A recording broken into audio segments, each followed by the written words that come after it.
You're listening to Wealth at Work, a show designed to help advisors think, make decisions, and cast a vision to create a business for the future. Hosted by financial planner, author, speaker, and CEO of Advisor2X, Ross Marino. Hey, Jeannie, welcome to the show. Hello. Glad to be here. Yeah, I'm glad to have you back on.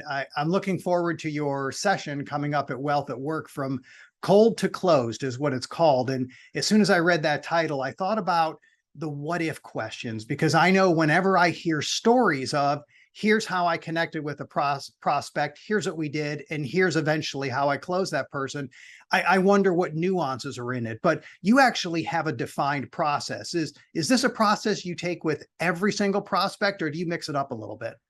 Every single prospect, every single cold prospect. Now, a referral might be a little bit different, but anybody who I'm going after cold, we follow the same key milestones.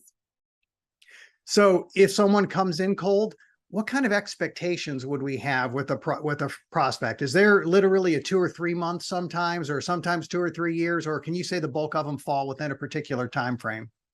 So I'm going to say, obviously, it's going to vary. And I think what varies the most is the lead time from when you're trying to get that action, right? But I'm going to say from the first time they bite, it's probably a 6 to 8 month close for us. From the first time you really get engagement back. And how many touches does it normally take before you get engagement? You got any data on that? A lot.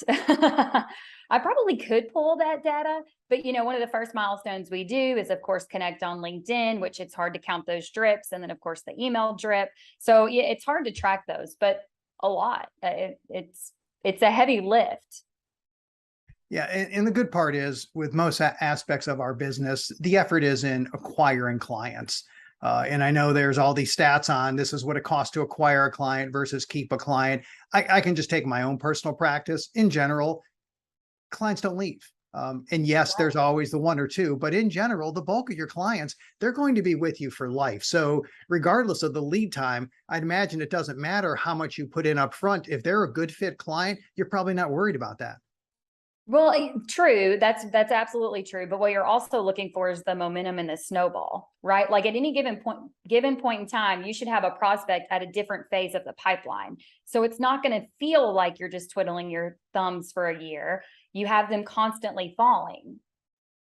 Now, do you have a different drip series for each type of prospect, or do you have a cold prospect flow that you use for pretty much everybody? So there are different drips. There might be an ESOP specific drip. There might be a defined benefit specific drip. A lot of what triggers our attention is a major change to record keepers, acquisitions, consolidations, that type of thing. They'll have their own custom drips. So, you want your communication to be specific to them. Now, the good thing is we do produce a lot of content that is evergreen in general, supportive of both existing clients and prospective clients. So that can be consistent. I remember the first time I heard you speak, it was many years ago, not that many years ago, obviously, but a few years ago. And the room was standing room only. So I remember that. But what I also remember is that the level of detail that you shared was significantly more than most speakers out there. And I remember you had some handouts. I remember a couple slides. I remember all these boxes and the different types of relationships. And I just remember thinking, she's actually thought through this. And that's what I'm going to look forward to with this session is you're not just going to give the stories, because I don't think you're equipped to just give the stories. You know the detail, you know the process, you're an ops person at heart, you know the flow, and you're probably going to deliver that. So I'm looking forward to it. It's going to be a no holds barred, right? I get asked all the time, like, aren't you nervous about giving away so much stuff? No, not in the least. I support the specialist. If everybody who attends Wealth at Work is in this business and wants to get business, I'm there to share. Well, it's going to be exciting. We're looking forward to seeing you in October. Thank you, Ross. Thank you for listening to Wealth at Work. The information covered and posted represents the views of the guests and does not necessarily represent the views and opinions of Advisor2X. The content has been made available for informational and educational purposes only. The content is not intended to be a substitute for professional investment advice. Always seek the advice of your financial advisor or other qualified financial service provider with any questions you may have regarding your investment planning.